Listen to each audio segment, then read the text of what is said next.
Hi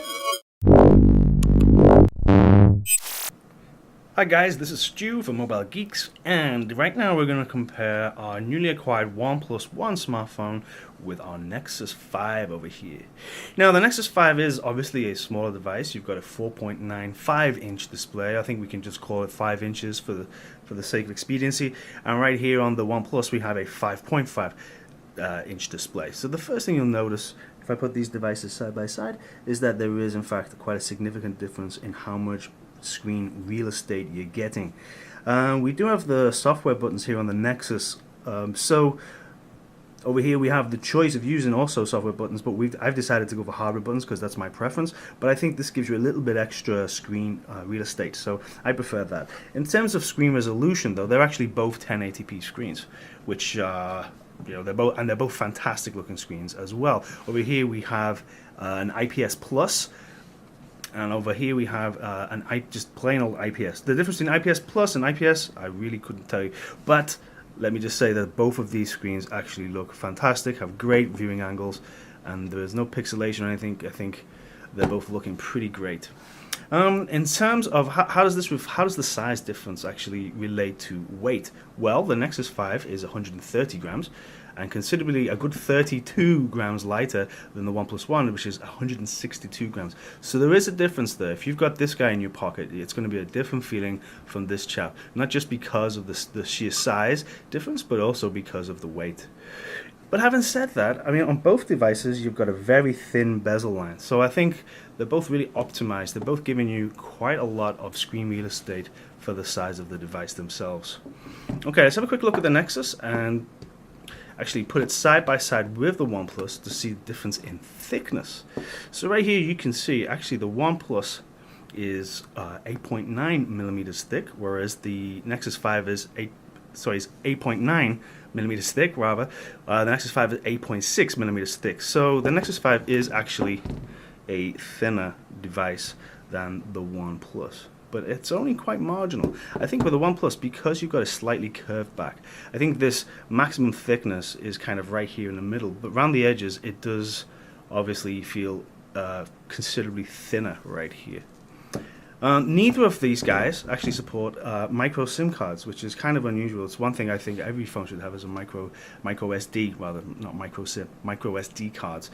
But apart from that, there are actually other differences too. Over here you're getting the Snapdragon 800, plain old 800, which is a 2.3 gigahertz, and that's backed by 2 gigabytes of RAM. Over here on the OnePlus, however, we're getting the Snapdragon 801, which is just a step above, with a higher clock of 2.5 gigahertz and also a higher clocked Adreno 330 GPU as well. So technically speaking, gaming performance should be marginally better on this guy.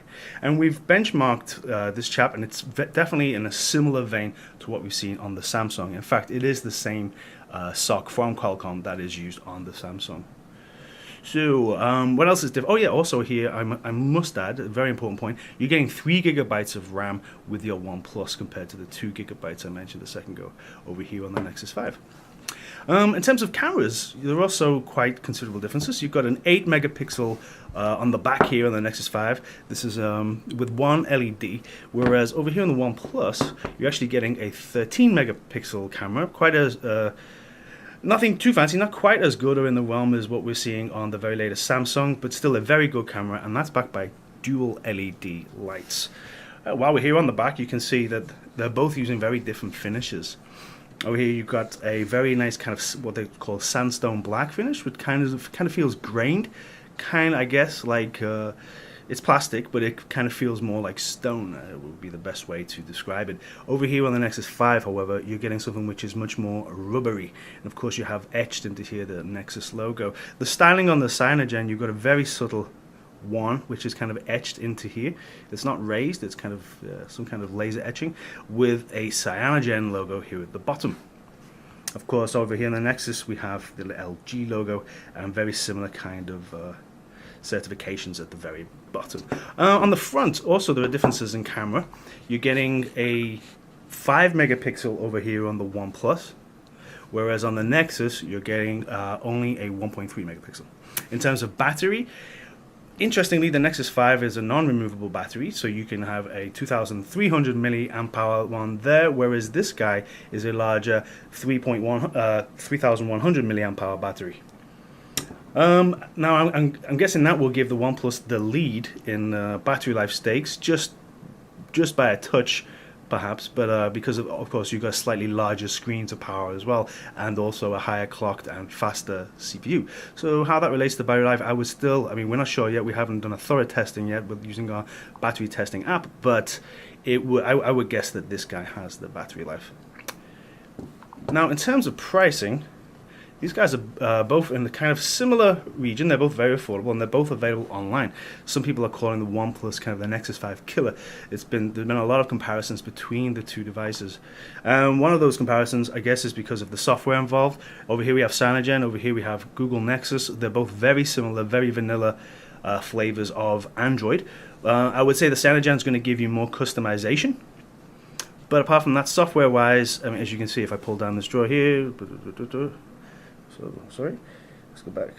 Here you go. So we've got notifications, and then we have so very similar thing happens over here. Although on like Cyanogen are giving you a few more options here. You can actually turn on or off Bluetooth and several other things, for example. But as I mentioned, price. So this guy, I think currently is still around $350, which is a great price for the device. And I think when it first arrived, we were absolutely bowled over and totally in love with it.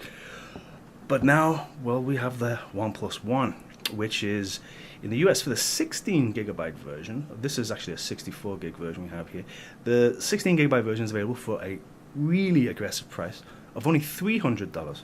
So, yeah, I mean, comparison-wise, I would say the Nexus 5 has some very, very serious competition here with the OnePlus One phone.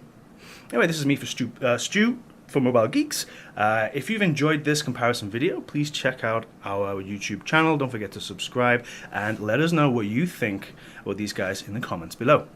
Thanks, guys. Bye-bye.